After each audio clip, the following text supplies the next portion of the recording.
rhabdomyosarcoma, which was found in several other children living near BNL. The total number of cases was 15 times the national average. Snell and others who were struggling with rhabdo and other soft tissue cancers near reactors or enrichment facilities told me that exposure to low-level radiation is a factor in the disease. Many activists working on the issue at the time referred to Rachel Carson's Silent Spring and its discussion of bioaccumulation. Carson stated that chemical contamination, both alone and in conjunction with radiological contamination, would lead to extraordinary health hazards for human and animal populations. Long Island, particularly the eastern region, has been bombarded with applications of pesticides, herbicides, and fungicides for many decades. Chemicals applied in farming, particularly potato farming, home lawn care, ballparks, and golf courses, have been driven down through a rather shallow lens of soil and have contaminated groundwater on Long Island with impunity. Breast cancer rates in Suffolk County are among the highest in the U.S. After BNL was shut down, the group I was working with at the time, Standing for Truth About Radiation Foundation, also known as STAR, folded. Contacts I had made while with STAR led me to the Radiation and Public Health Project, and my association with Dr. Jay Gold, Dr. Ernest Sternglass, and Joe Mangano, who is the current executive director of RPHP. While RPHP introduced me to debates regarding alternative energy and the dangers posed by utility reactors all over the U.S., RPHP's focus was on Millstone in Connecticut, on Indian Point in Buchanan, New York, and, most intently, on the Oyster Creek reactor in Toms River, New Jersey. RPHP's assertion is clear and is not new information. There are no safe levels of exposure to the byproducts created by the generation of reactors currently in use. RPHP has dedicated much of their work to promulgating the research of Dr. Ernest Sternglass, who seemingly innocuously titled research into strontium-90 deposits in children's primary teeth actually helped influence John F. Kennedy's test ban decision in 1963. The Tooth Fairy Project supports a simple idea. Strontium-90, emitted by conventional utility reactors, mimics calcium in the body and is termed bone-seeking.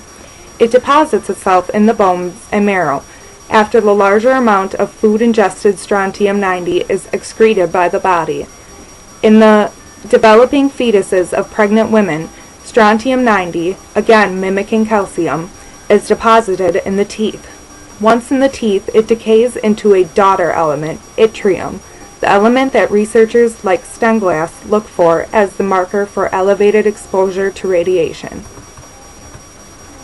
Sternglass came to this research after he familiarized himself with the work of Dr. Alice Stewart, a British epidemiologist who had studied the effects of radiation on children from X-rays.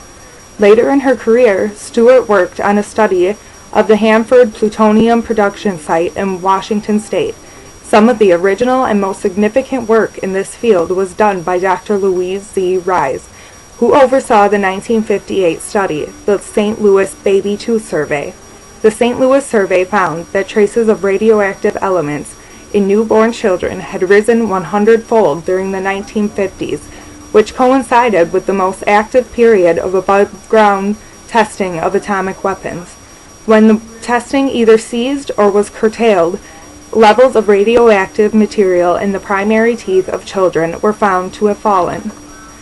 Levels of radiation, as detected in children's teeth, fell after above-ground testing ended. Then, according to Sternglass, they spiked again in direct relation to the growth of nuclear reactors as increased sources of power at public utilities.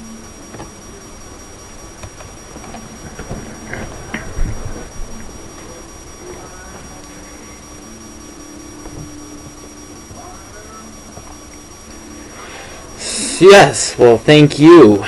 That was a lot of information, mostly by Alec Baldwin, but it was one glimpse into the reality behind these nuclear power plants and the waste that they do leave behind, it's tragic. I mean, to think that this is our only option, that we must pursue nuclear power, it's ridiculous. We do not have to pursue that in any manner. I mean, I know that as John McCain was running for election, he wanted to build, I think it was approximately 100 more nuclear reactor sites within the next 10 years, and I mean, luckily for us, he didn't become president, but it almost seems that we have Obama heading in this same direction, which kind of brings me to my next topic. Basically, the Republican and Democrat, is there really any difference? Everyone compromises. Politicians, they will give back and forth to allow everything they deem important to pass into office. They rely on theory, give a little to gain much more. And I mean, politicians, they're not stupid. They know what issues are their least important, and those are the ones that they will allow and say to the other party, we won't let this go through if you let this one go through. And it all becomes a negotiation scheme, and it's one country. I mean, we're all supposed to be under one country and united for the same purpose. But yet, why do we have these different political parties that need to argue back and forth and debate upon each other, when, I mean, it's really the people who need to have the say, and I don't believe that these people that we have in power are actually doing their actual job by addressing the situations that we have. Some more little key facts. I mean, a lot of the pre-election between McCain and Obama. McCain, one of his biggest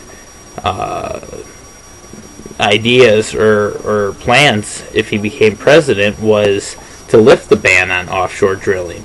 Well, Obama basically has done that. He's lifted some in Alaska, some in Virginia, and led exploration all the way down, into the Gulf of Mexico. And basically anything he's leaving for open drilling now, and it's going to cause more harm than it's going to do benefit for us as a humankind race. It's going to cause destruction to our environment. It's going to cause the ecosystem to operate in different cycles. It's everything is going to change, and it already is changing. But to go with these natural fuels, it's the wrong choice right now. And I mean, we're just heading in a wrong direction. And basically, it's these politicians. We need to, either address the politicians themselves and tell them, you're not following through with what you said you were going to do. You said pre-election these ideas, these beliefs, this is the way you were going. This is why we voted for you.